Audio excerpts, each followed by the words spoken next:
નમસ્કાર મિત્રો, સ્વાગત છે તમારું અમારી YouTube channel Gujarat jobs and ન્યૂઝમાં. મિત્રો, આંગણવાડી પગાર વધારાને લઈને બહેનો ઘણા લાંબા સમયથી રાહ જોઈ રહ્યા છે. આ પગાર વધારાને લઈને હાઈકોર્ટ દ્વારા આંગણવાડી વર્કર હેલ્પર બહેનોને કાયમી સરકારી નોકરિયાત તરીકે સમાવેશ કરી સમાન વેતન આપવાનો ઐતિહાસિક ચુકાદો કરેલ છે.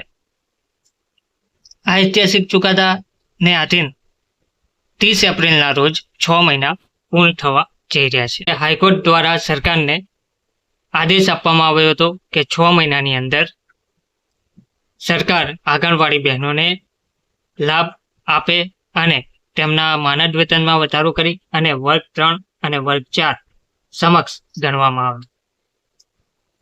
તો મિત્રો, તમને જેમ ખ્યાલ જ છે તે રીતના નામદાર ગુજરાત હાઈકોર્ટના જસ્ટિસ નિખિલેશ કેરિયલે ગુજરાતની 1,05,000 તથા દેશની 24 લાખ આંગણવાડી વર્કરોની તરફેણમાં ઐતિહાસિક ચુકાદો આપ્યો હતો અને નામદાર ગુજરાત હાઈકોર્ટના પોર્ટલ ઉપર તેને પ્રકાશિત પણ કરવામાં આવ્યો હતો.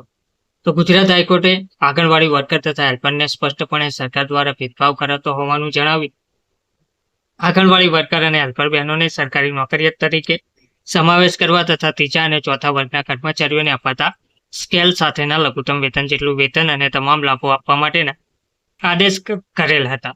તો આદેશમાં કેન્દ્ર તથા ગુજરાત સરકારને આંગણવાડી વર્કર અને હેલ્પરને રેગ્યુલાઇઝેશન કરવાનું તથા પે સ્કેલ મુજબ પગાર ચૂકવવાનું તેમજ કાયમી સરકારીનો નોકરિયાત તરીકે સમાવેશ કરવાની કાર્યવાહી 6 માસમાં પૂર્ણ કરવા માટે પણ આદેશ કરેલ હતો.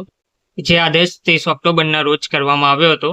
તો તેને 30 એપ્રિલના રોજ 6 મહિના પૂર્ણ થવાને આરે છે. તો હવે ટૂંક સમયમાં એટલે કે 30 એપ્રિલ પહેલા ગુજરાત હાઈકોર્ટના આદેશ મુજબ સરકારે આંગણવાડી બહેનોના પગારમાં વધારો કરીને તેમના વેતનમાં વધારો કરવો પડશે અને વર્ગ 3 અને વર્ગ 4 સમક્ષ તેમને ગણવા પડશે.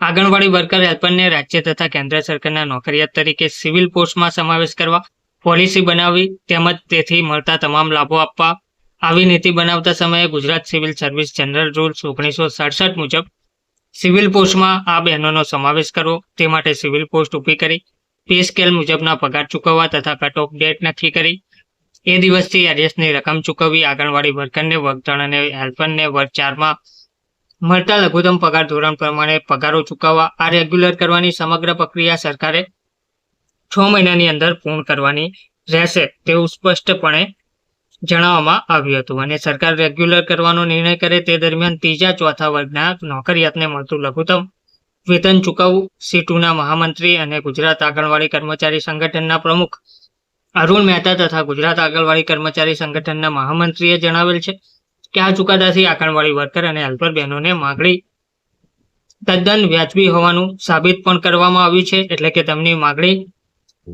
તદ્દન વ્યાજબી છે અને તે થકી સરકારે કોઈ પણ જાતના વિલંબ કર્યા વિના ગુજરાત હાઈકોર્ટના ચુકાદાનો અમલ કરવામાં આવે તેવી સ્પષ્ટ જાહેરાત કરવામાં આવી હતી. ધન્યવાદ.